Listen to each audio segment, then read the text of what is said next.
पंजाब में अगले साल होने वाले विधानसभा चुनाव से पहले मुख्यमंत्री कैप्टन अमरिंदर सिंह और नवजोत सिंह सिद्धू के बीच में खींचतान लगातार सामने आती रही। कभी लगा कि बर्फ पिघल रही है, कभी लगा नहीं, ऐसा नहीं हो रहा है। इस बीच सिद्धू के एक बयान ने पंजाब का सियासी पारा बढ़ा दिया है। नवजोत सिंह सिद्धू ने आज कहा कि हमारे विपक्षी आम आदमी पार्टी ने हमेशा पंजाब के लिए मेरे विजन और मेरे काम को पहचाना है। सिद्धू ने सोशल मीडिया पर आम आदमी पार्टी के सांसद और पंजाब प्रमुख भगवंत मान को जवाब देते हुए आम आदमी पार्टी की तारीफ कर दी। उन्होंने कहा कि ये पोस्ट भगवंत मान के उस सवाल पर लिखा, दरअसल उन्होंने लिखा था जिसमें भगवंत मान ने पूछा था कि सिद्धू थर्मल प्लांट द्वारा कांग्रेस को चंदा दिए जाने के मुद्दे पर चुप क्यों है।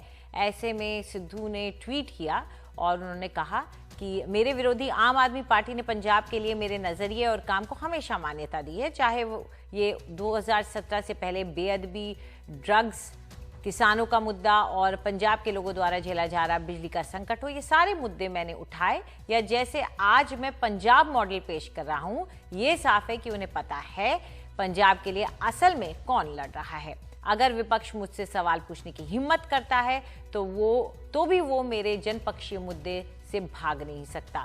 इसका मतलब अब वो अपनी किस्मत के भरोसे हैं।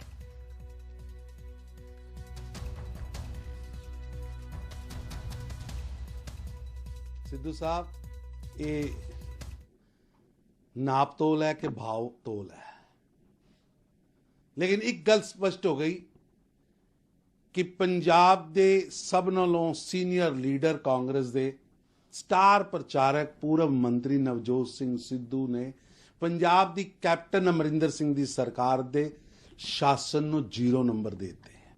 सिद्धू साहब ने नाकामी दा सर्टिफिकेट, जर्जरता दा सर्टिफिकेट, निर्लजता दा सर्टिफिकेट कैप्टन अमरिंदर सिंह दी सरकार नूं दिता है। इस पर चर्चा करने के लिए हमारे साथ हमारे सहयोगी मोहम्मद गजाली जुड़ गए हैं। गजाली, कभी कभार सिद्धू क्या कहते हैं कुछ कंफ्यूजिंग सा हो जाता है। अब यहाँ वो आम आदमी पार्टी की तारीफ कर रहे हैं या ये उनका एक तरीका है उन पर निशाना साधने का, एक अलग तरीके से, इसे थोड़ा समझाएं। जी देखिए, सियासत में खास करके किसी भी राज्य की सियासत हो, उसमें एक बैगेज बहुत बड़ी चीज होती है। अगर आपके ऊपर करप्शन के चार्जेस, नेपोटिज्म के चार्जेस या फैमिली को प्रमोट करने के चार्जेस ना लगे हों या ऐसा पब्लिक डोमेन में कहीं ना दिखता हो, तो फिर आप किसी पे भी, आप फ्री हैं, आप किसी पे भी आरोप लगा सकते हैं। सिद्धू के साथ यही एक एडवांटेज है, नवजोत सिंह सिद्धू के साथ पंजाब में, क्योंकि 2017 में वो सियासत में आए। इससे पहले वो बीजेपी में थे तो वहां भी वो आवाज उठाते रहते थे उनकी आवाज में, हालांकि लोग कहते हैं कि वो अपनी ही पार्टी के खिलाफ बोलते रहते थे। और दूसरी अहम चीज सियासत में होती है आपके पर्सनल रिश्ते। आप पर्सनली किसी के साथ अच्छे रिश्ते में हो और बाद में सियासी फील्ड में आने के बाद आप अलग अलग पार्टी में हो तो भी आप एक दूसरे पे अटैक करने से बचते हैं। जैसे पंजाब के वित्त मंत्री हैं मनप्रीत बादल और आम आदमी पार्टी के भगवंत मान, दोनों कभी एक ही पार्टी में होते थे। जो मनप्रीत बादल की पार्टी थी PPP, people's party of Punjab. इसी तरह नवजोत सिंह सिद्धू के रिश्ते आम आदमी पार्टी के साथ भी अच्छे थे। 2017 में जब वो विधानसभा चुनाव से पहले कांग्रेस नहीं ज्वाइन किया था उन्होंने, तो वो आम आदमी पार्टी के साथ बातचीत में थे। और अभी भी कयास आराई लगाई जा रही है कि अगर कांग्रेस में कुछ ना मिला तो कहीं वो ना चले जाएं या आप ज्वाइन ना कर लें। लेकिन इस ट्वीट को अगर आप देखें तो पहला सवाल जो है वो आम आदमी पार्टी ने सिद्धू पे उठाया है कि आप ईमानदार हैं, आप खुद अमरिंदर सिंह की सरकार की आलोचना करते हैं, तो इस मुद्दे पे आलोचना क्यों नहीं कर रहे हैं कि जो प्राइवेट पावर प्लांट्स हैं उन कंपनियों से कांग्रेस पार्टी को चंदा मिलता है, इस पे आप सवाल क्यों नहीं उठाते। उसका जवाब देते हुए नवजोत सिंह सिद्धू कह रहे हैं कि मेरी ईमानदारी का लोहा जो है विपक्ष भी मानता है। अगर उस ट्वीट को डिसिफर किया जाए तो जो उनके सहयोगी हैं या उनके जो सहकर्मी हैं यहाँ पर पंजाब में, उनके करीबी लोग हैं, वो तो कह रहे हैं कि अमरिंदर सिंह के साथ हाईकमान ने नवजोत सिंह सिद्धू की सुलह करवा दी है और कुछ दिन में अच्छी खबर भी आएगी, दोनों साथ भी दिखेंगे। हालांकि ये उनके लोगों का कहना है या कांग्रेस के अंदरूनी जो लोग हैं उनका कहना है। इस ट्वीट के जरिए कहीं ना कहीं उन्होंने जवाब तो दिया है और आम आदमी पार्टी में जो लीडर्स हैं उनको थोड़ा सा अनसेटल कर दिया है। कई लोग कह रहे हैं कि भगवंत मान जो है मुख्यमंत्री का चेहरा हो सकते हैं पार्टी के। इस बीच नवजोत सिंह सिद्धू का सीधे पलटवार ये कहना कि विपक्ष भी मेरा लोहा मानता है, तो वो एक अनकंफर्टेबल सी सिचुएशन है आम आदमी पार्टी के लिए कि वो अब कैसे रिएक्ट करते हैं। क्योंकि कभी कभी ना कभी सिद्धू उन्हीं की पार्टी को ज्वाइन करने वाले थे। और सिद्धू, नवजोत सिंह सिद्धू का सही में कुछ कहा नहीं जा सकता है कि 3 दिन पहले तक वो अमरिंदर सिंह को ही खींच रहे थे ट्वीट में, उसके बाद वो बादलों को टारगेट करते रहे या अकाली दल को टारगेट करते रहे, फिर कुछ दिन बाद उन्होंने आम आदमी पार्टी की दिल्ली सरकार को भी टारगेट किया जब वो हर ट्वीट में ये लिखते थे कि पंजाब को दिल्ली मॉडल नहीं चाहिए, पंजाब को पंजाब मॉडल चाहिए। तो कहीं ना कहीं वो एक तरह का कटाक्ष ही है, उसको हम फेवर तो नहीं कह सकते अगर वो ये बात बार बार मेंशन करें कि पंजाब को पंजाब मॉडल चाहिए, दिल्ली मॉडल नहीं चाहिए। दिल्ली मॉडल यानी आम आदमी पार्टी की सरकार है। तो इस ट्वीट को अगर मेरी समझ से देखा जाए तो वो कहीं ना कहीं पलटवार ही है, एक कटाक्ष है, सरकाज़म है कि मेरे विपक्षी भी जो हैं वो मेरी ईमानदारी का लोहा मानते हैं, ये कहने की कोशिश की जा रही है इस ट्वीट में। हालांकि पंजाब में अभी किसी का नहीं पता कि कौन किसके खिलाफ है और कौन किसके साथ है। अमरिंदर सिंह अकाली दल को, विपक्ष में है अकाली दल, तो वो अमरिंदर सिंह पे निशाना साधता है। फिर नवजोत सिंह सिद्धू भी साध रहे थे, अब वो नहीं निशाना साध रहे हैं अमरिंदर सिंह पे, अब वो सिर्फ बादलों और आम आदमी पार्टी को टारगेट कर रहे हैं। तो जब तक कांग्रेस के अंदरूनी कलह कह लें या जो रीऑर्गेनाइजेशन हाईकमांड ने करना है पूरे पंजाब स्ट्रक्चर का, जब तक वो जानकारी या वो घोषणा नहीं हो जाती है तब तक ये समझना, कहना और प्रेडिक्ट करना बहुत मुश्किल है कि कौन किसके साथ है। बिल्कुल, और ये ट्विटर राजनीति जो होती है उसका कुछ पता नहीं होता है, ट्वीट कर दिए जाते हैं, बाद में कुछ और बात सामने आती है। शुक्रिया आपका इस पूरी जानकारी के लिए। चलिए खबर उत्तर प्रदेश से। उत्तर प्रदेश के आजमगढ़ के पलिया और गोधरा गांव में पुलिस वालों की ओर से कथित बर्बरता का मामला सामने आया है, जिसके खिलाफ कांग्रेस ने अनुसूचित जाति महापंचायत बुलाई है, जिसमें पुलिस उत्पीड़न के विरोध में प्रदेश भर में आंदोलन की बात कही गई है। दरअसल पिछले मंगलवार को पलिया गांव में कुछ लड़कों की आपसी लड़ाई के दौरान पुलिस और प्रधान के बीच तनातनी हुई, जिसके बाद पहले पुलिस ने प्रधान का कॉलर पकड़ा। इस पर लड़कों ने पुलिस की पिटाई कर दी। इसके बाद मौके पर बड़ी संख्या में पुलिस पहुंची और उन्होंने कई घरों को तोड़ा और कई धाराओं में मुकदमा दर्ज किया। वहीं गोधरा गांव में भी अनुसूचित जाति के कुछ लोगों के खिलाफ मुकदमा दर्ज किया गया है।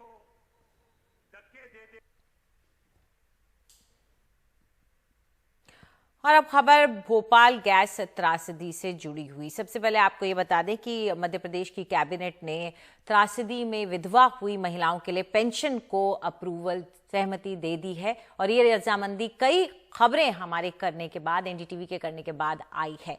उधर इस त्रासदी में सबसे बड़ी औद्योगिक दुर्घटनाओं में से एक रही है ये त्रासदी और इसे हुए 36 साल हो गए हैं। 15,000 लोगों की इसमें मौत हुई थी, 5 लाख से ज्यादा लोग प्रभावित हुए थे। ये सरकारी आंकड़ा है, जो अनऑफिशियल आंकड़ा है वो इससे कहीं ज्यादा है।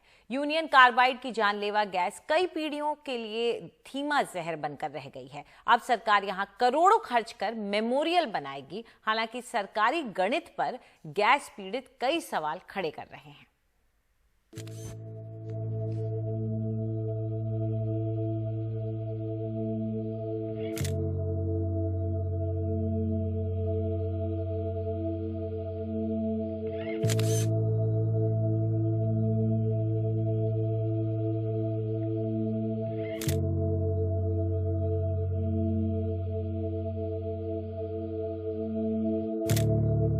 मध्य प्रदेश सरकार यूनियन कार्बाइड में फैला 337 मीट्रिक टन जहरीला कचरा हटाना चाहती है, यहां मेमोरियल बनाना चाहती है। गैस पीड़ितों का दावा है कि सरकार के गणित का ये कुल रासायनिक कचरे का बमुश्किल 0.5% हिस्सा है। उनका ये भी दावा है कि खुद आधिकारिक एजेंसियों को भूजल में 6 ऑर्गेनिक पॉल्यूटेंट्स मिले हैं, जो 100 साल से ज्यादा अपनी विषाक्तता को बनाए रखते हैं। ग्रीन पीस की रिपोर्ट में मिट्टी में पारे की मात्रा सुरक्षित स्तरों की तुलना में कई गुना अधिक पाई गई थी, जो दिमाग, फेफड़े और गुर्दे को नुकसान पहुंचाने के अलावा कैंसर कारक हैं। 17 वैज्ञानिक संस्थाओं में, जिसमें सीपीसीबी, नीरी, एनजीआरआई, सीएससी जैसे संस्थान शामिल हैं, उनका ये कहना है कि कारखाने के अंदर एक वेयर हाउस में 337 मीट्रिक टन है, पर उसके अलावा 21 जगहों पर कारखाने के अंदर जहरीला कचरा दबा हुआ है, जिसका आकलन आज तक नहीं हुआ है। फैक्ट्री के बाहर 32 एकड़ के सोलर इवेपोरेशन पॉन्ड पर लगभग 1.7 लाख टन जहरीला कचरा, टॉक्सिक स्लज पड़ा हुआ है, जिसका आज तक आकलन नहीं हुआ है कि कितनी दूरी और कितनी गहराई तक ये है। 48 बस्तियां इस कचरे की वजह से प्रदूषित होती हैं और इस पे कोई बात नहीं होती कि कैसे इस कचरे को साफ किया जाए। उधर प्रशासन का दावा है कि फैक्ट्री की 87 एकड़ जमीन में से 30 एकड़ पर लोगों ने अवैध कब्जा कर लिया है। 57 एकड़ में यूनियन कार्बाइड फैक्ट्री है। परिसर में बने शेड में करीब 137 मीट्रिक टन कचरा बैग में भरा रखा हुआ है। सरकार का कहना है कि कचरे को हटाने के बाद यहाँ मेमोरियल बनेगा। करीब 370 करोड़ रुपए की डीपीआर तैयार है। यहाँ research and development unit, open theatre, community hall भी होगा। हिरोशिमा की तर्ज पर बनने वाले स्मारक को दुनिया भर में भोपाल मेमोरियल के नाम से जाना जाएगा। मेमोरियल वॉक में कारखाने से रिसाव, अफरा तफरी और रेस्क्यू की तस्वीरें दिखेंगी। किसी तथ्यों के विरोध के कारण ही सैकड़ों एकड़ जमीन जो कि गैस पीड़ितों को रोजगार दे सकती थी वो खंडर पड़ी हुई है। ये कहीं भी समझदारी नहीं है कि हम लगभग 36 से 40 साल बाद तक इसी बात का रोते रहें। और इसलिए हमने निश्चय किया है कि हम गैस पीड़ितों को रोजगार देंगे, गैस पीड़ितों को के घरों में उजाला आए, ये हमारी नीति है। और इसलिए गैस पीड़ितों को यदि उस ज़मीन पर रोजगार देना है तो वहाँ पर एक मेमोरियल बनेगा। जो भी कचरा है उसका वैज्ञानिक रूप से निष्पादन होगा। 2010 में केंद्र सरकार ने 100 करोड़ रुपया गैस राहत विभाग को गैस पीड़ितों के लिए दिया हुआ है। आज तक उस पैसे से एक भी गैस पीड़ित को कोई रोजगार नहीं मिला है। इससे सिर्फ एक ही को फायदा होना है, वो है डाउ केमिकल कंपनी को।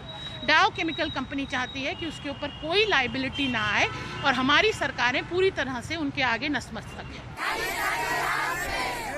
सरकार वैसे गैस पीड़ितों को लेकर कितनी संवेदनशील है, उसे गैस पीड़ित विधवाओं के इस प्रदर्शन से समझें कि 5 दफे हमारे कैमरे पर वायदे, इन्हें कल्याणी बहनें और खुद मुख्यमंत्री के ऐलान के 6 महीने बाद भी मात्र 1000 रुपए की पेंशन 18 महीने बाद भी शुरू नहीं हो पाई है।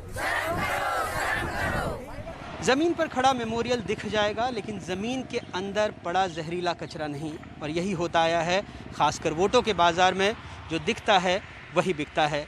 सरकार सबूत मांगती है, पीड़ित अपने अनुभव बांटते हैं। पीड़ितों का ये भी कहना है कि एक अपराधी कंपनी को उसके जिम्मेदारियों से मुक्त करने की कोशिश है ताकि मेमोरियल की नींव में उसके अपराध दब जाएं।